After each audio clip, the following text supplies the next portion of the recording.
In the afternoon, on the 24th of March 2021, gunmen started to gather on the outskirts of Palma, a coastal town in the northern province of Cabo Delgado in Mozambique, not far from the Tanzanian border and just a few kilometers from Total's $20 billion natural gas project on the Afungi peninsula.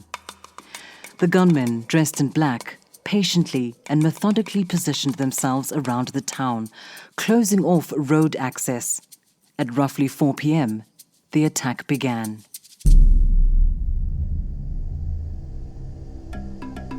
Pulled from the cabs of their trucks and murdered in cold blood. Their bodies left as a signal that a bloody orgy of violence was guaranteed. It was the first indication to rescue teams that the northern Mozambique town of Palma was in the midst of an insurgent rampage.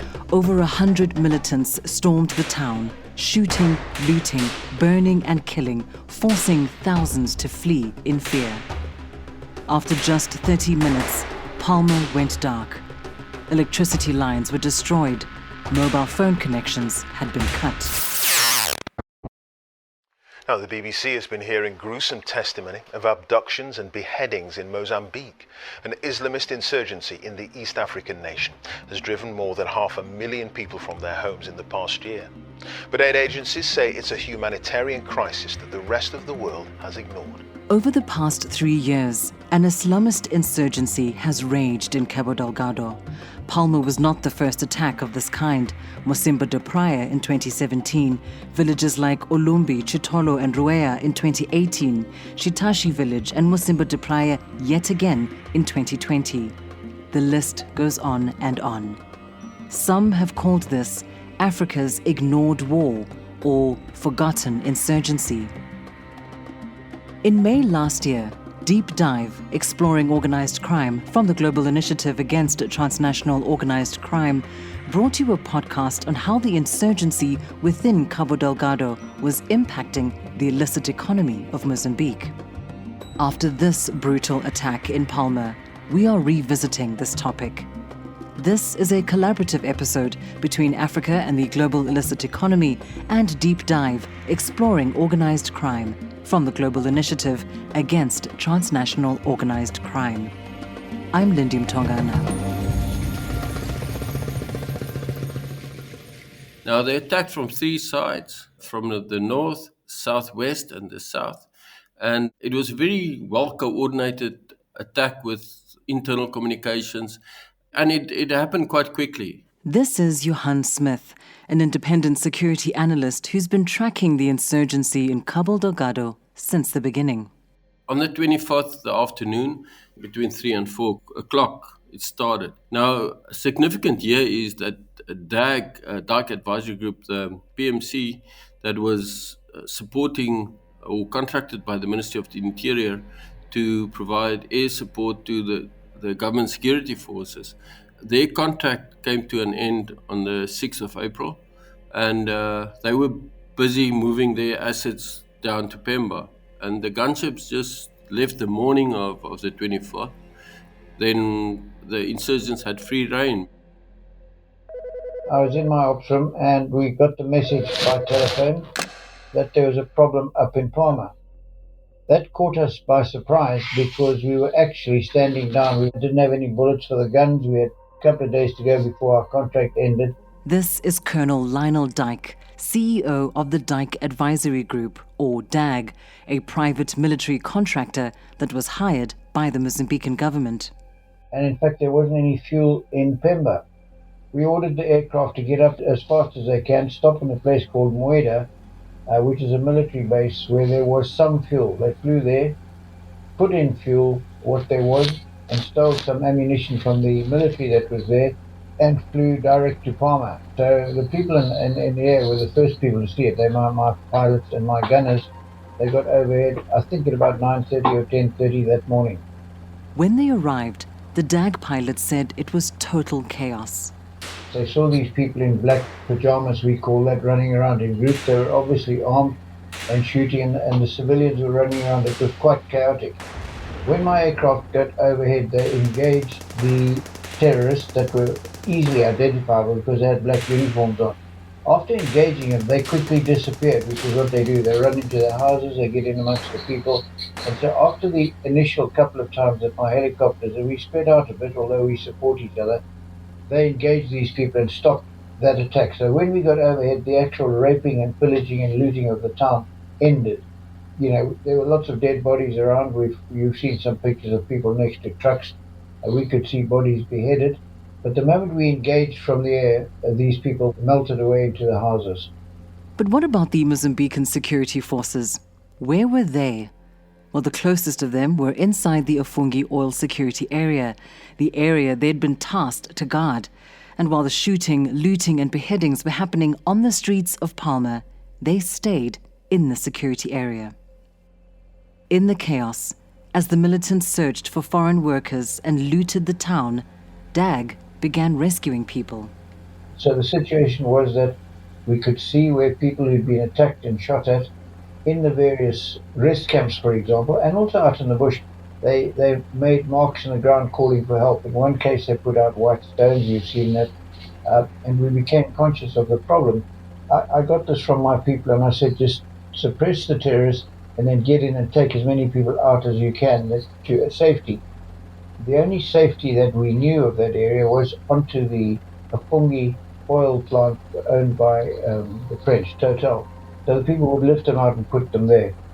We changed our aim, as it were, purely to rescue people while at the same time protecting our own aircraft and the people we're rescuing. So each rescue mission had a aircraft land on the ground. We only had 2 aircraft that we could use that for, and these are our own search and rescue aircraft, a little aircraft called Squirrels. They could take 4 or 5 people.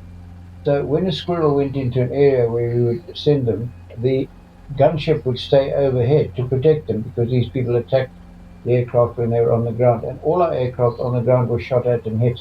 And at the same time, our people had to shoot at the guys shooting at them. So not only that, some people that we had trained, DAG had trained, we trained 120 people in the south of the country up until Christmas. There were 40 of them up there, and they were released to get out and get into the town. We actually had to land in the fight and give them more ammunition because they ran out of ammunition. So our role became search, rescue, and support role and attack role. It became very intense. Eventually, the militants melted away, leaving utter destruction behind them and thousands of people displaced. Here's Johan Smith again. It was so well executed and it needed a lot of planning. With regard to this, I can confirm that Palma was started to be infiltrated from the beginning of December, and where safe houses were created, and every night arms and ammunition were smuggled into the town. So what happened here, there was this attacks coming in from the outside, but also from the inside. And that created a lot of panic, and it was very effective. So in the process, the insurgents stole more than 80 vehicles, and every night they were driving out foodstuffs and construction material and whatever they needed. So it was a big victory for the insurgents in this case, which is quite worrying how this is going to play out, because there's a new dimension added to the capability of the insurgents, and that's mobility. That's something that they didn't have. And they control most of the main routes in the north. So some of those towns, I think, would be targeted during Ramadan. With so much uncertainty surrounding the attack, it has been difficult for the number of deaths to be independently verified. Zenaida Machado is from the African Division of Human Rights Watch. She specializes in Mozambique and is also a former BBC journalist. People return to Palma, they are finding bodies. They found 12 just the other day next to the Amarula Hotel, which authorities claim were people that were beheaded, and the authorities then buried those bodies. But locals also find bodies, like the local community leader said he found 25 bodies. Another community leader said he found 58 bodies. But also a point of order that needs to be highlighted all the time and pressed is the fact that it's not our responsibility to come up with numbers. We might come up And once we are given access and we go ourselves to do our independent research. But is the Mozambican government responsibility to account for every person that is missing or might have been killed in this conflict? After the attack, as people slowly began to return to the streets of Palma, they were greeted by a scene of utter chaos. People are coming back to a town where they can still find bodies laying down on the streets. So, yes, there's no exchange of fire, but we don't need to be any experts on health to know that it's not a good environment for people to live, where you can still smell burnt bodies, the bodies in decomposition. In other words, before people even think about returning to Palma, the government should have made sure that Palma is cleaned up, that the bodies are, all of them are removed from the streets. The area is supplied with food. That has not happened. The Islamic State claimed responsibility for the attack and released a video, only for the video to be shown to be a fake, using images from the attack on Mocimboa da Praia a year earlier. It's believed that the two groups cut links in 2020.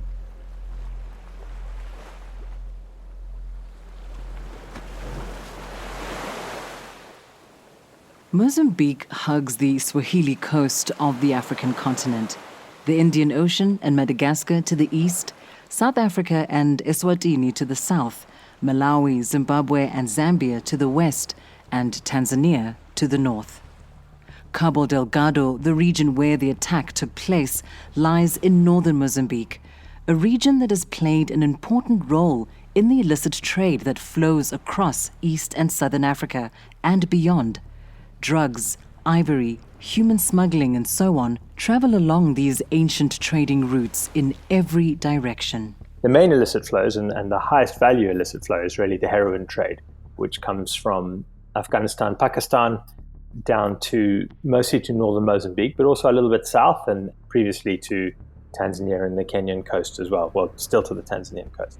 Alistair Nelson is a senior fellow at the Global Initiative Against Transnational Organized Crime.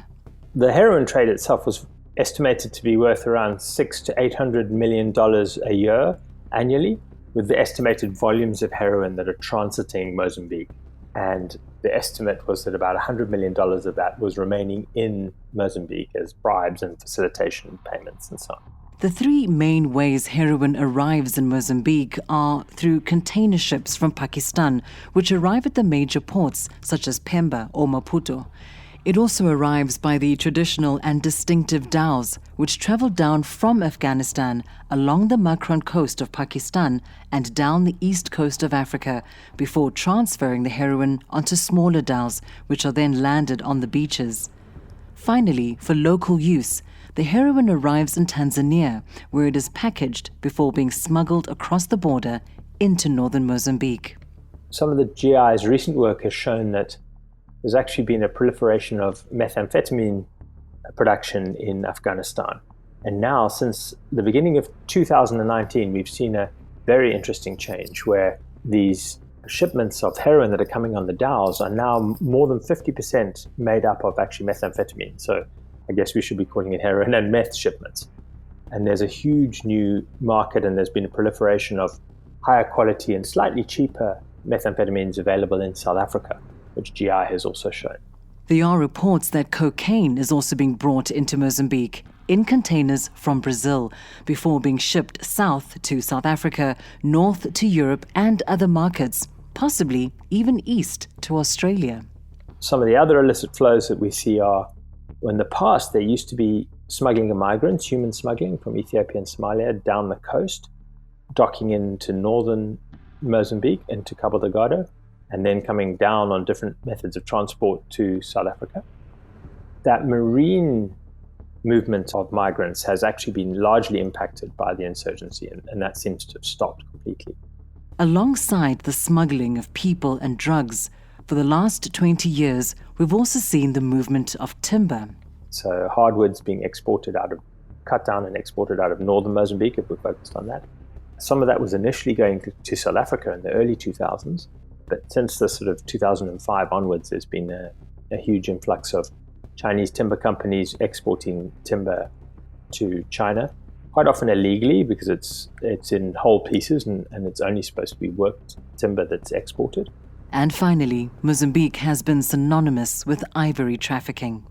There's been a huge ivory flow from Mozambique between sort of 2009-10 up until about 2017. Tons of ivory moved out of Mozambique. Initially poached in Mozambique, moving over into Tanzania, and then out of Tanzania to Asia. And then more latterly, sort of 2014-15, that ivory was moving out of the ports of Mozambique, so Pemba, largely, also possibly Nacala. And then it got to the extent where actually ivory from Central and East Africa was moving all the way down into northern Mozambique and being consolidated there and shipped out of there across to Asia. But that ivory flow has really stopped since about 2017-18. Whether they're drug trafficking networks, Chinese timber companies, or ivory poaching gangs, these flows are controlled by well-established networks who've been operating in the country for decades and are protected by senior members of the Frelimo ruling party. Indeed, the WikiLeaks cables from the US Embassy in Maputo discuss the Frelimo party's involvement in drug trafficking out of Mozambique.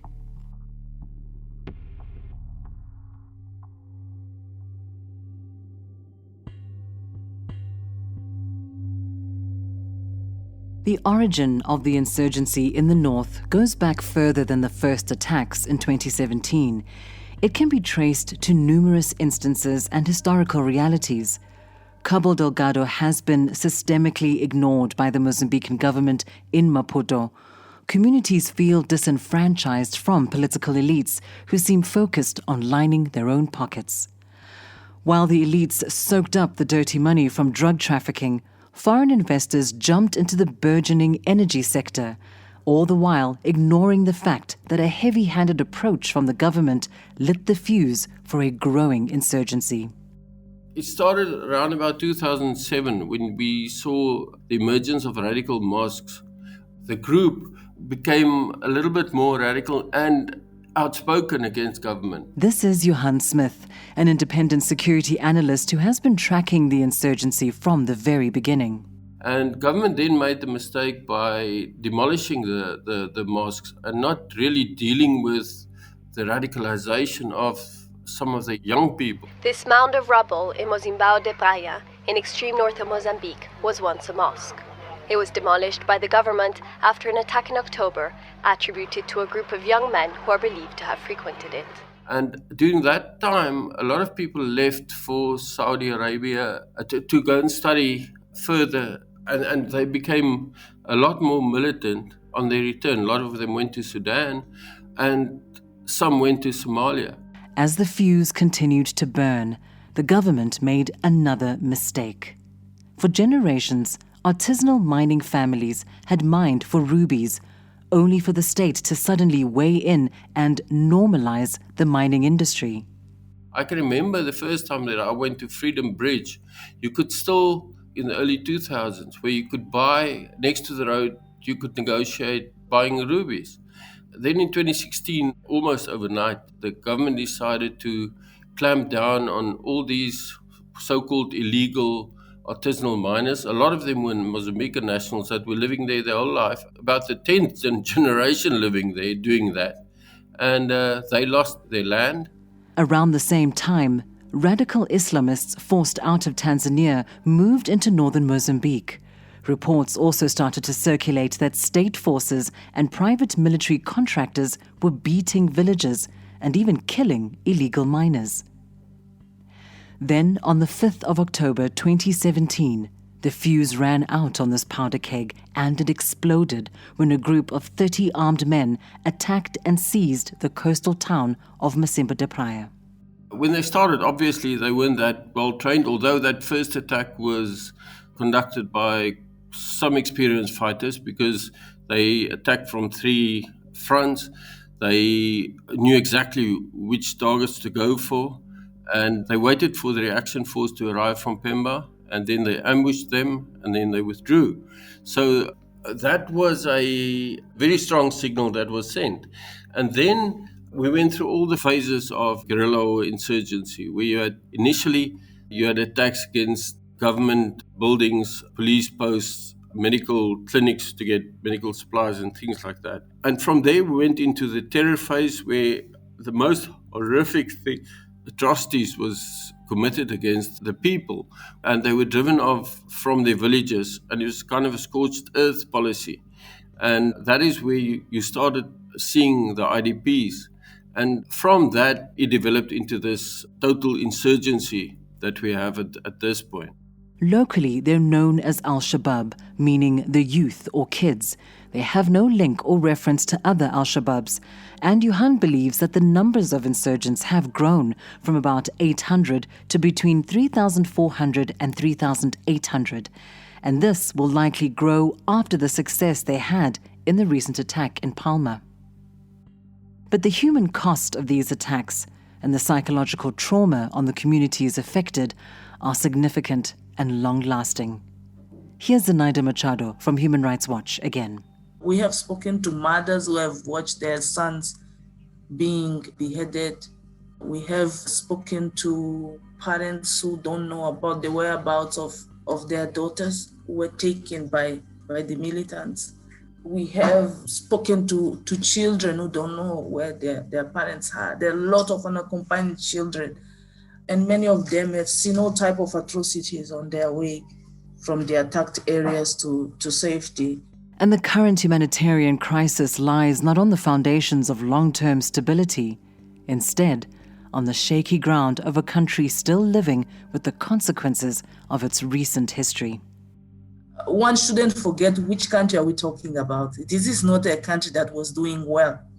It's a country still living the consequences of a 2-decade civil war. It's living in extreme poverty, and Cabo Delgado in particular is one of the poorest provinces of Mozambique. So what we are seeing in Mozambique is a crisis on top of another crisis. Diseases and poverty on top of a system that was already very deficient, lacking almost everything. And it's a burden that, in our opinion, the government cannot face alone. And it's urgently to work together with humanitarian agencies to be able to provide the basic, but very basic rights and needs of this community fleeing the conflict.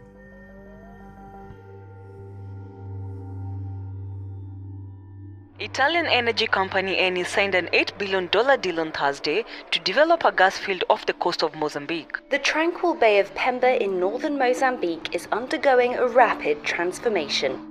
That's since the discovery of a vast offshore gas field between 2010 and 2013, with the potential to transform the country's economy. As well as the signing of a memorandum of understanding between the US and Mozambique. In short, we could say the cyclone has come and gone, but the future for Mozambique looks extremely bright. It's often remarked that Cabo Delgado is suffering from the so-called resource curse, a region rich in natural resources, such as natural gas like the Total project near Palma and the huge ruby fields at Montepuez, but struggling to use the proceeds for wider economic development and diversification. As we just heard from Zenaida, Cabo Delgado remains one of the poorest provinces in Mozambique. At the Total plant, infrastructure work has been swift. An airstrip for large aircraft, a dock that will take large ships, and soon gas liquefaction trains. Then large walls are built around the construction site, creating a walled city. And because of security issues prior to the attack on Palma, there is a 25-kilometre security zone around the site. Yet the lack of economic development for the rest of the community is felt acutely by those who live directly alongside these extractive industries. In addition to this, you have major corruption across society, from the contract tender process to everyday kickbacks. It affects every citizen, and it eats away at society. Here's Alistair Nelson again. Just look at what's happening in Cabo Delgado right now. We have an insurgency. We have young men have joined an insurgency because they feel that their future was being stolen. You really picked it up there, Lindy, when you said, what's it like for people to see this, all of this corruption at all levels? It gets really insidious at a lower level, where people who are earning small amounts of money, if they want a cell phone, if they want their children to go to school, if they want water at their home, whatever it may be, they have to pay a small amount. The bribes might be small, but they mount up when you are earning a tiny amount of money. And eventually people just get so frustrated that they've just had enough.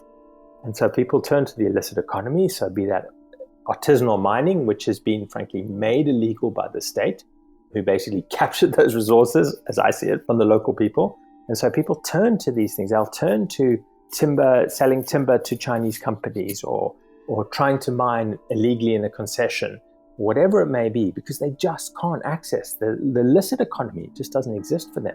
And they struggle so much to make all these small payments. And so young men join groups like Al Sunawal Jama. Indeed, Johan Smith says that if he were a Palma resident, he would think the discovery of gas was a total curse.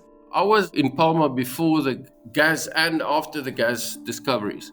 And I can tell you it's a total different town and situation now, where the locals were, I think, some of the happiest in the world. I mean, they were in this beautiful setting. It was a sleepy village. And then suddenly it was swamped by the oil companies. Then Afungi started.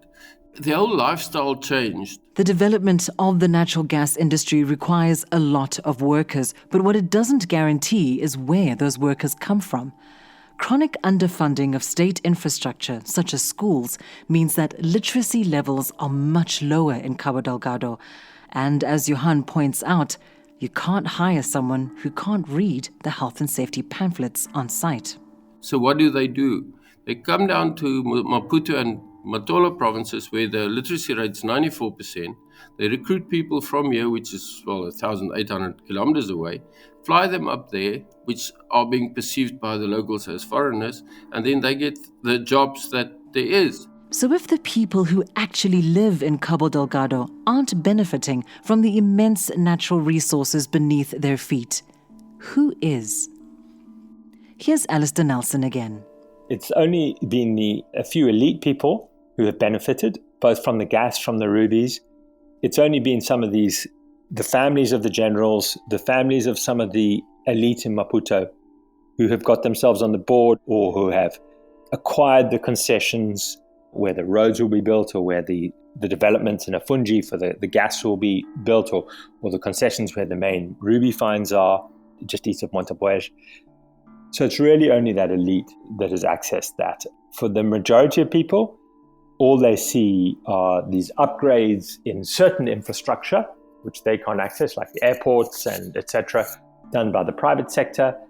They've seen their land, they're around, say, Montepuez, where the people live, taken and given as a concession to the elite, who own 25% of what's now, say, the richest ruby concession in the world, and similarly with the gas.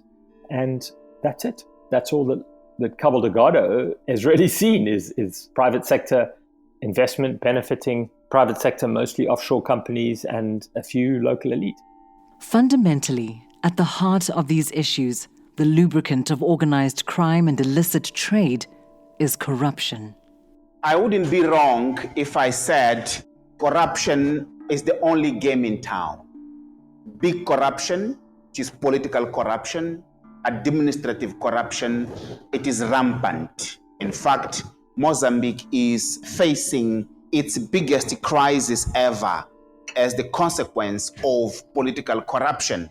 This is Professor Adriano Novunga, director of the CDD Mozambique, a civil society organization working on deepening democracy and development, and a partner of the Global Initiative's Resilience Fund. If you look at the situation in northern Mozambique, we have clearly a situation of governance failure due to corruption, which has reduced the state capacity to not only deliver development for the people, but it has alienated the people's right to development, particularly the young people, in a larger context where extractivism by the elite has negated the development for the Cabo Delgado people and the young people particularly, but it has also enabled organized crime, particularly drug trafficking, to flourish, and it to intersect and to some extent capture certain sectors of the state machinery. So in a nutshell, what we see in northern Cabo Delgado, it's also a result of governance failure and particularly of corruption. The failures of the political and military class are clear to see. The corrupt practices, the neglect, the hoarding of wealth, the forced displacement of communities, and so on. With that being said, it is hardly surprising that the government has lacked a coordinated response to the insurgency. Mozambique has what it is called the Joint Response Team. The army under the Defense Ministry and the police under the Interior Ministry, but it has created coordination challenges. For instance, the private military groups, they were contracted under the Ministry of Interior with less participation from the Defense Ministry, and this has indeed created some challenges. As you've just heard from Professor Novunga, the insurgency led the Mozambican government to turn to private military contractors. First, a firm from Russia called the Wagner Group, who left after just a few months. And then they turned to Dyke Advisory Group, who have been battling the insurgents since 2019. The use of private military contractors has been controversial. The security concerns of major multinationals like Total puts pressure on the Mozambican government to find a solution, and they frequently turn to foreign fighters. Amnesty International released a report which claimed DAG operatives fired machine guns from helicopters, dropped hand grenades indiscriminately into crowds, and fired at civilian infrastructure, including hospitals, schools, and homes. A claim strongly refuted by Colonel Lionel Dyke, the CEO of DAG. Can I tell you, we totally refute that and leave it at that. I've got a legal team on the ground. They've just left, in fact, a lawyer, an advocate, a senior British policeman, and a police lady who've had a lot of experience of dealing with investigations like this. They've been tasked by me to go in there and tell it warts and all. We've got records of every single attack we ever did is recorded in detail with a GPS position, date and time and who was there. We fly with a Mozambican senior officer, normally a general, including now in Palma. The police had people on our airplanes with us. We fly with them and they give authority for us to shoot. We don't indiscriminately shoot. You know, I think I can't understand the reasoning for that desktop study that was put out, and it done us an awful lot of harm. But it hasn't done us any harm in terms of the people we saved. We've got nothing but good to say about the guys there. That's all I'm going to say at this time. We've got this inquiry which we've done, which will be made public by our lawyers shortly, and I believe we'll be well vindicated. We don't do what they say they do, but we are fighting a war. That's the other thing. This is a war, and there's no ways you can love a person to death in a war. The Palma attack came just as Dyke Advisory Group's contract was coming to an end. Indeed, DAG warned the Mozambican government that their exit would create a security vacuum. So, for Colonel Lionel Dyke, this attack was no surprise. We predicted it. We knew. You know, there's two seasons in a situation like this. There's the rainy season where very little happens, but people like us that fly can go anywhere as long as we've got visibility. We can go. We're not tied to the roads. And then when the rain stopped, you get the fighting season. We predicted to Mozambican government that the fighting season was about to start now, right now. And blow me down, yes, at the start of the fighting season, we said they're going to take Palma because there were indications that they would, and they did.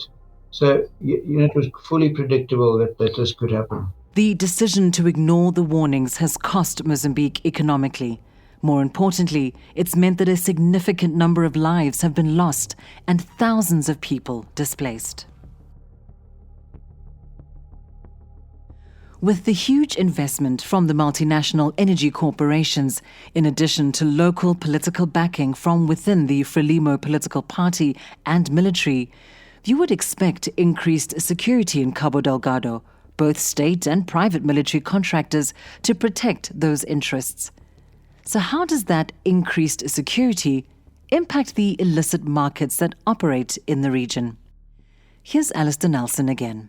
I think there was probably some concern that whether the security around the gas companies and so on would actually have a negative impact on the heroin trafficking from the traffickers' perspective. And certainly, one or two of the traffickers that we were sort of tapped into in our research over the years, we know that they've sort of been interested in what's going on in the gas sites to some extent because they launder some of their money through logistics companies and filling stations and bringing in diesel and petrol, etc.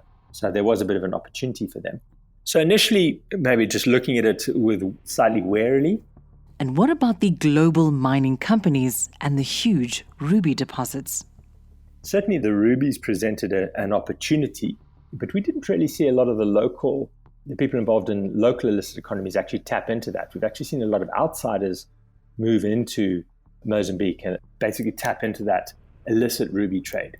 So people from Thailand, from Myanmar, a lot of people from West Africa have flocked into Montepuez and the areas where the rubies are found just east of Montepuez and also to Nampula further south, and are buying rubies and smuggling them out of the country through quite sophisticated corruption systems at both Pemba Airport and at Nampula Airport, and also out to Malawi. There's a lot of Malawian gems traders have moved in as well. So again, it's another place where, even in that part of the illicit economy, where we've seen Mozambicans have basically been excluded from that illicit economy except as miners.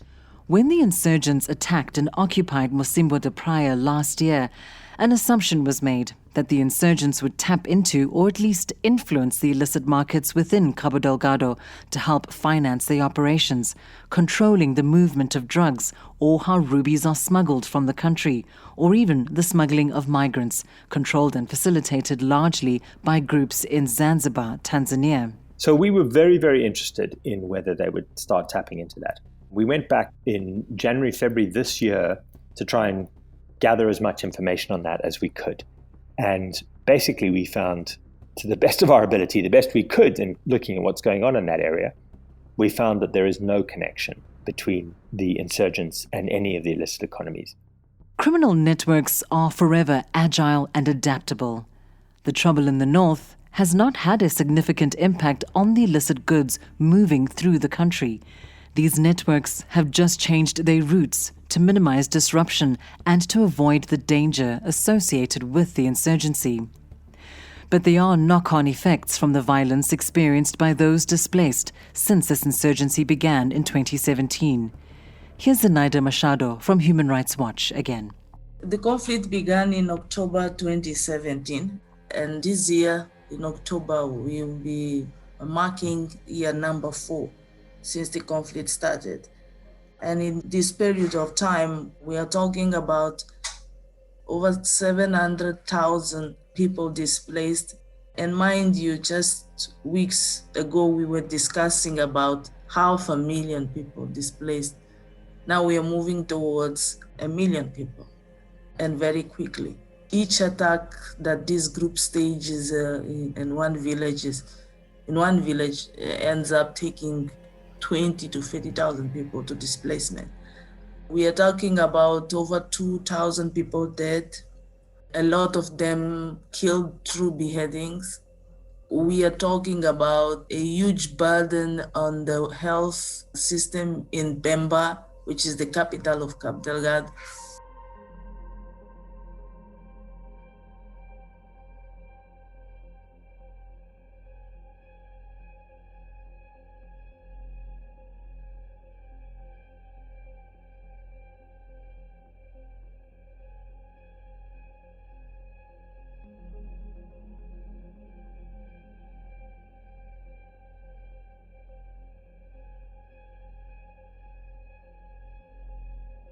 Pemba's stadium is packed full of displaced families. Many arrived by boat from Palma, even though soldiers had seized the town back from insurgents. Rumours of further extremist attacks led more people to flee in panic. because Pemba, as we speak right now, is accommodating double the population that it used to. So there's not enough food, there's not enough medical assistance. Those who managed to escape the attack can be caught by the militants, then sexually assaulted and executed in front of their families, or even met by the security forces who accuse them of collaboration and then commit their own abuses. The scale of fear is unimaginable. Though the international community has only just taken notice, the attack on Palma is one of many to have plagued Cabo Delgado over the past few years. This ignored insurgency may have only just entered the global consciousness, but it is an ongoing issue. Here's Colonel Lionel Dyke. I think that the terrorists have moved off. They've stolen a lot of cars, they've stolen a lot of equipment, and they've moved back into the bush. It was never their aim, I believe, to capture the oil fields, because what they're going to do with the oil. I think they achieved a huge success in driving the people that own the oil fields away.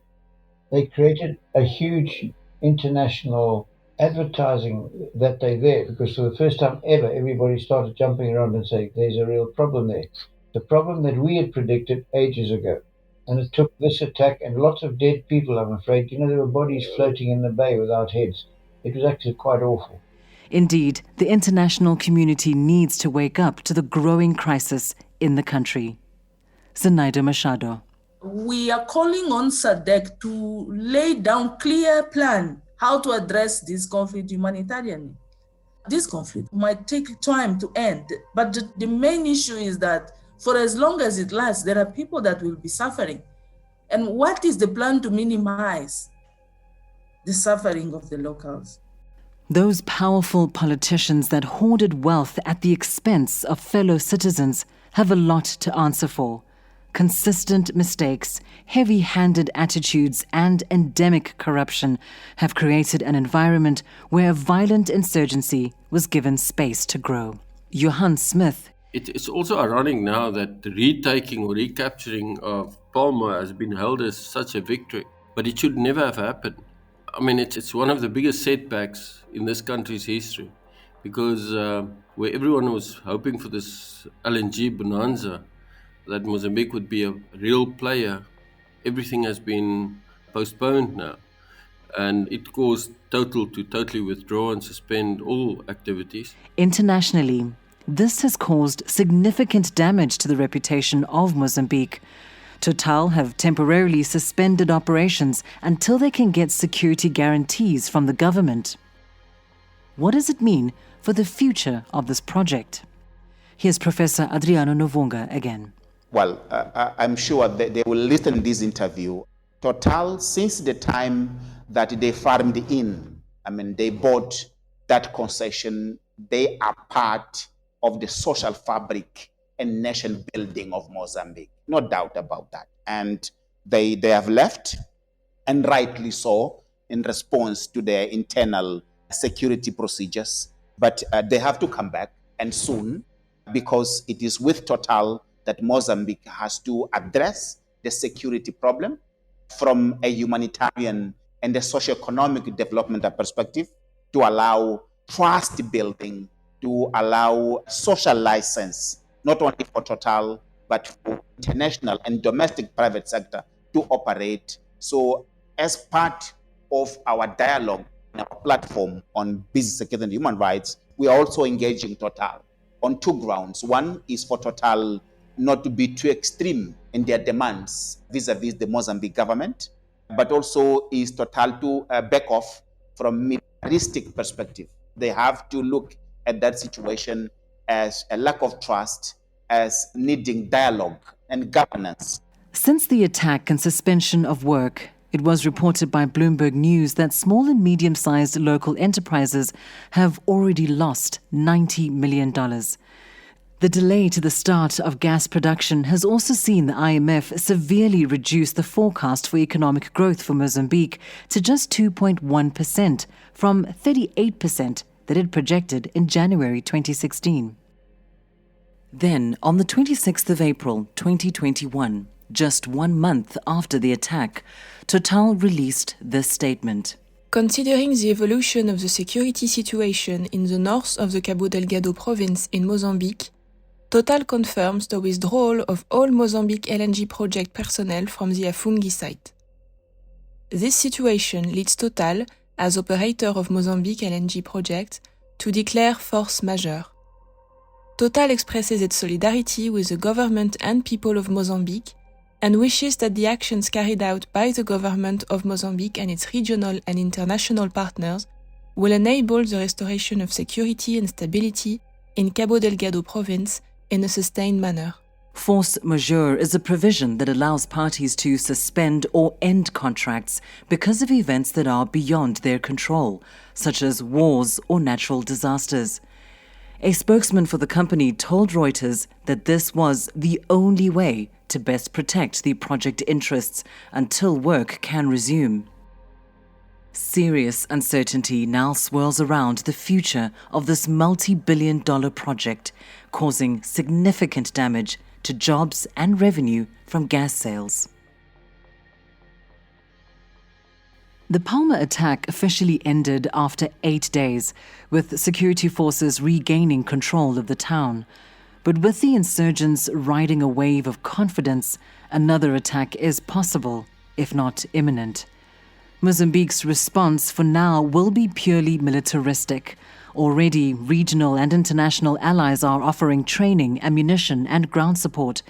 But for long-term peace and stability, the country will have to look beyond the boots on the ground, as Professor Adriano Novunga suggests. So from a governance perspective, we have to address those problems that put the young people, girls and women in the situation of vulnerability so that they can exercise their agency in terms of participating and therefore reducing the root causes from a local perspective of this problem.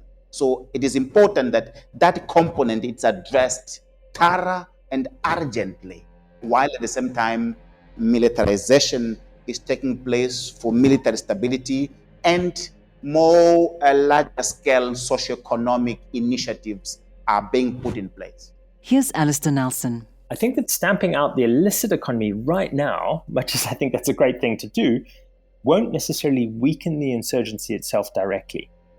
I think, however, what it may do is provide a very strong signal to the people of the North that the government is taking governance seriously and their economic development and the associated issues seriously, and is trying to stamp down on the corruption and governance issues associated with the illicit economy. That signal, I think, is critical right now.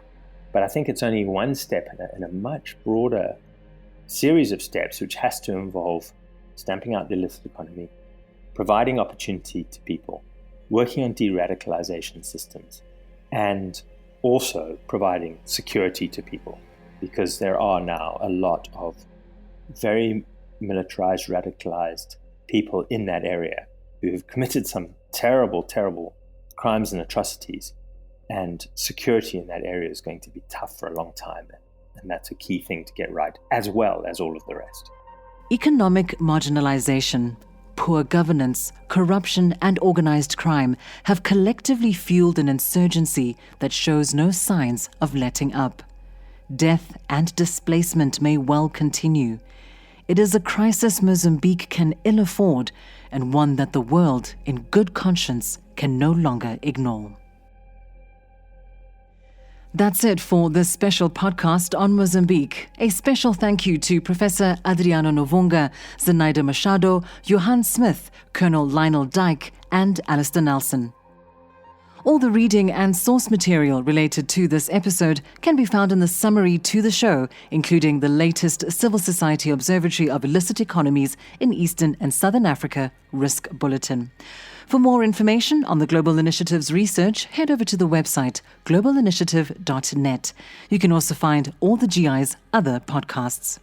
You've been listening to the first collaboration between Africa and the global illicit economy and Deep Dive, Exploring Organized Crime from the Global Initiative Against Transnational Organized Crime.